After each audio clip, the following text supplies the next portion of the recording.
श्री राम के रकार आदि नामों का महात्म्य।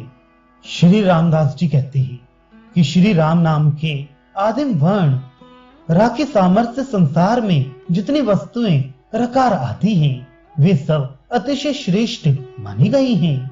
उन वस्तुओं का अब मैं विस्तार पूर्वक बतला रहा हूँ, जैसे रुक्म अर्थात स्वर्ण, रत्न, रथ, रामा अर्थात स्त्री, राक्षस, विभीषण आदि, रजत अर्थात चांदी, रज अर्थात धूल, रक्षा, रण, रमा अर्थात लक्ष्मी, रक्त, रजक अर्थात धोबी, राग, रामठ अर्थात हींग, राजा, रोग, रवि अर्थात सूर्य, रात्रि, राज्य, रजस्वला आदि अनेक नाम श्रेष्ठ माने गए हैं।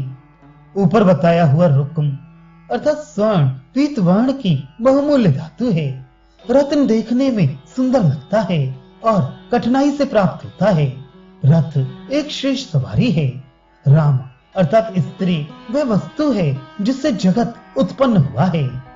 राक्षस ऐसे भयानक होते हैं जिनसे देवता भी भयभीत रहा करते हैं। रजत चांदी भी एक दुर्लभ वस्तु है। रज अर्थात धूल साक्षात परमाणु और नित्य है। रक्षा रक्षाकारी है। रण अर्थात संग्राम विजयदायक होता है। रमा अर्थात लक्ष्मी इस संसार में दुर्लभ है।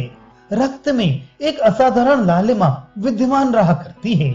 रजक अर्थात धोबी मल को धोकर साफ करता है। राग प्रीत का नाम है जिसने सारे संसार को अपनी मुट्ठी में कर रखा है।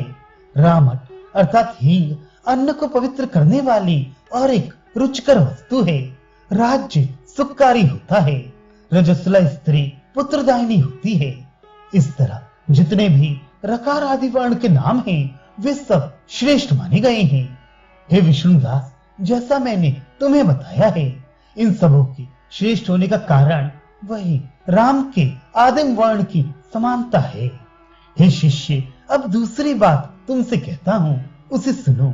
जिस तरह पहले मैं तुम्हें राम नाम की मुद्राएं बतलाया हूँ, वैसी नाम मुद्रा और किसी देवता की नहीं है। राम नाम के बिना किसी नाम मुद्रा में इस प्रकार राजा राम जैसा स्फुट अक्षर नहीं बनता। ये एक अद्भुत बात है। हे द्विजपुंगा, इससे तुम राम का ही प्रभाव जानो। इसलिए काशी में विश्वनाथ जी राम नाम का जप करके प्राणियों को मुक्त होने का उपदेश स्वयं दिया करते हैं।